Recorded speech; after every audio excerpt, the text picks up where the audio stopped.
Joining us now, Texas Congressman Pat Fallon. Okay, Congressman, it's great to see you. So, two things are really hammering the Biden White House, and they can't get out ahead of it. And it's tanking Biden's poll numbers, right? And it's the Democrats are so angry. It's inflation and crime. Let's stick on inflation. The White House, there's fighting behind the scenes on what to do about rising gas prices. And then you have, so there's that fighting. Then you have climate czar John Kerry, Gina McCarthy say, stop U.S. fossil fuels. But then you have the Treasury Secretary Yellen saying to the EU, don't fully ban Russian oil. Congressman, let's watch this. Watch. Out here in the West, we're repowering retired power plants and clean hydrogen and advanced nuclear, making them economic hubs again. And by the way, I made it clear to my friends up in Nantucket in that area, I don't want to hear any more about you don't like looking at them. They're pretty. But seriously, it's incredible the breakthroughs that they're making. Once you tell a nation that we can do this, go do it, it's amazing what happens. We saw new standards. We set new standards. We slashed methane and brought over 100 nations together when I was at the big meeting we had in Europe. 100 nations around the globe. Okay, I'm so sorry, viewer. We played the wrong sign back. But Congressman, that was President Biden just making mistakes right and left, touting green energy. Your thoughts?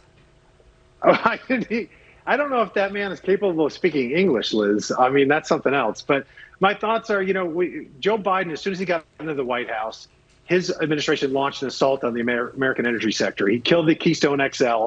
He refused to grant any new permits for natural gas and oil drilling on public lands. And the judiciary just ordered him to do so.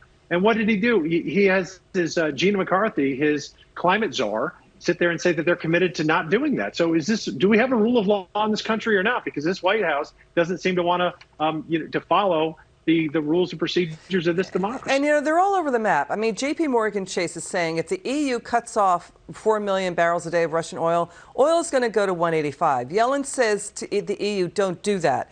But then you have the president in an historic move draining the strategic oil reserves, right? And that as if that is an energy policy. It's not. It's nickel and dime moves, Congressman.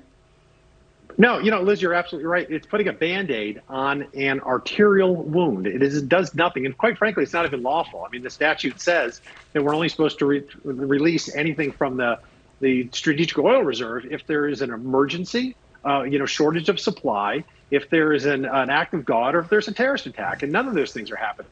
This is the result of this administration and Joe Biden's, absolute regulatory assault on the American energy sector. And quite frankly, it's the only thing that can solve this issue. If you also look at the Russian war in Ukraine, is the American energy sector. We shouldn't be looking at mini Putins to solve, the Russian oil embargo, because that's not going to get us. Well, there's such a bunch of phonies. The president doesn't have an electric car.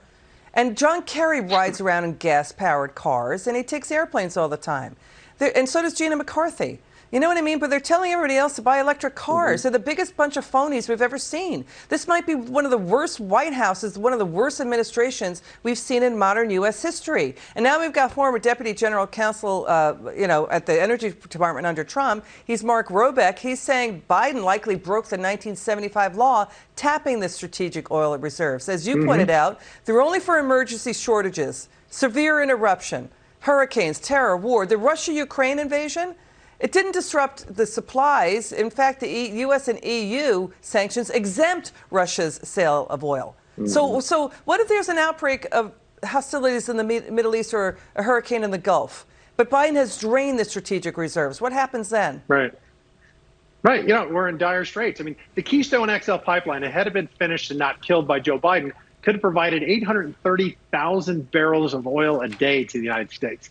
That is not chump change either. I mean, that's something that we should be doing. And also, he should be allowing for expediting permits for liquefied natural gas exports. He's doing none of this. But they are hypocrites. If you look up the definition of hypocrite in the dictionary, I think you're going to find pictures of Joe Biden, Kamala Harris, a bunch of Hollywood stars, and certainly John Kerry will be at the top of the list, along with Al Gore. Malone with Al Gore, right. But you know what it is, what's going on, Congressman, and you know this, it's doing policies by executive order, by fiat, right, with circumventing Congress. And all that stuff, all the uproar they make in going after U.S. energy with executive orders.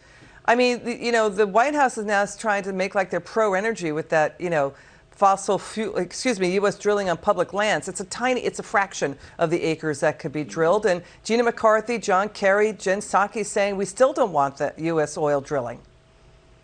Mm-hmm. Well, you know what? The average American household is going to be paying $2,000 more a year for gasoline.